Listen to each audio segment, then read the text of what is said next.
Halo semua, selamat datang di Pan Pan Podcast. Podcastnya ngomongin soal anime dan sudah bersama gua Pandia di sini pengen ngebahas soal hidup memaknai anime. Pada episode sebelumnya gua bilang pada masa kecil kita itu nonton anime ya nonton aja dan tidak memikirkan esensi dan makna dari anime tersebut. Dan semakin dewasa justru kita memaknai anime itu. Oh iya, buat kalian-kalian yang belum nonton episode 1, boleh dong ditonton dulu episode satunya sebelum episode kedua ini. Ya padahal kan cerita anime kadang lebay banget ya. Ada ninja lari di tembok, ada naga keluarin api, ada robot segede gedung.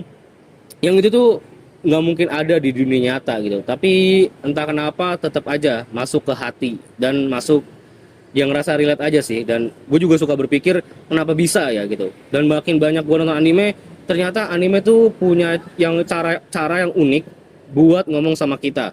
Meskipun bentuknya fantasi dan fiksi, tapi isi ceritanya kadang jauh lebih jujur dibandingkan orang dewasa yang ada di dunia nyata. Ya kalian tahu sendiri lah, di dunia nyata orang tuh ribet, gengsian, dan gak pernah mau jujur sama perasaannya sendiri.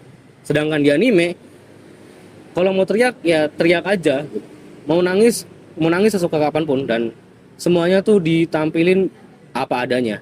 Kalau gue lihat dari genre-genre anime yang ada, memang hampir semua anime tuh punya pesan yang sebenarnya simple. Kayak misal kerja keras.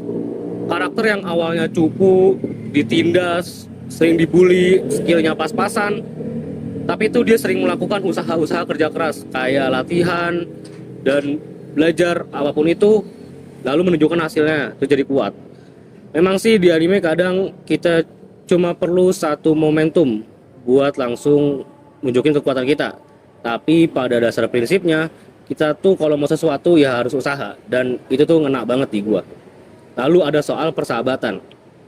Di anime teman itu penting banget buat jadi sumber kekuatan. Kita cukup panggil namanya, karakter itu bisa bangkit lagi. Berbeda dengan di dunia nyata, teman manggil kita pasti ada maunya, kayak meminta hotspot atau minta tebengan ke Indomaret. Tapi pada intinya tetap sama. Kita tuh harus nggak harus jalan sendirian, dan selalu ada orang yang bisa membantu kita. Bahkan cuma bilang kayak santai kok, besok juga lewat. Ada juga soal kegagalan.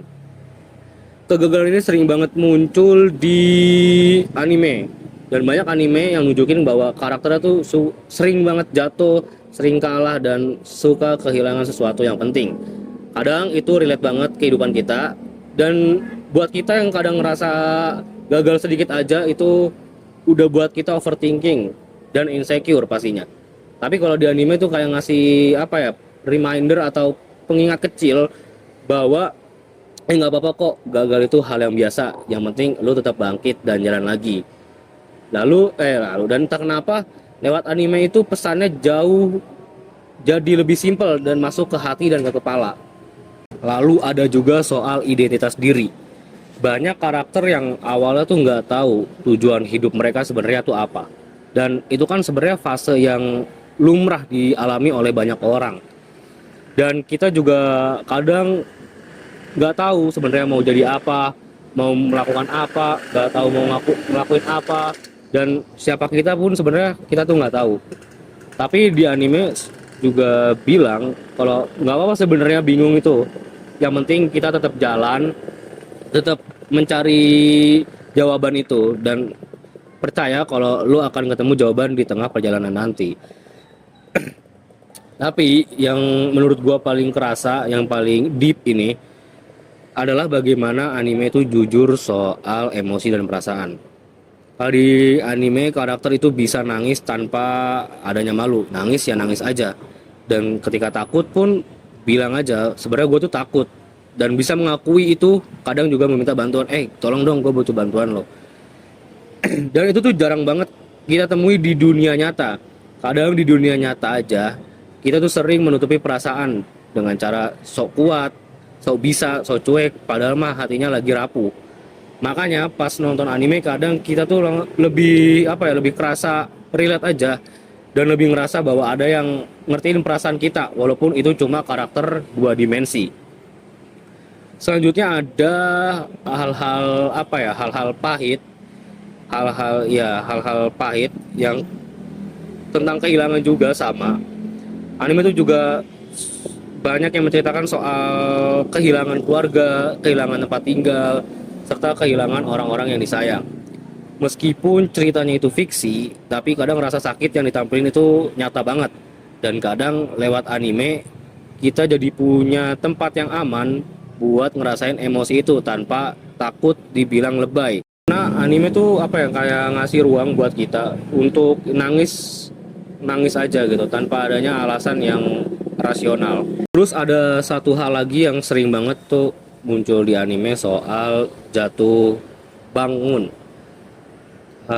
Hal jatuh bangun ini itu tuh udah sering banget gue lihat di anime, kayak karakter tuh sering banget dihajar, sering banget gagal, sering banget ditolak, diserang monster bertubi-tubi, tapi pada akhirnya ujung-ujungnya mereka tetap bangkit walaupun jalannya agak sedikit terseok-seok dan pincang, bermodalkan semangat doang.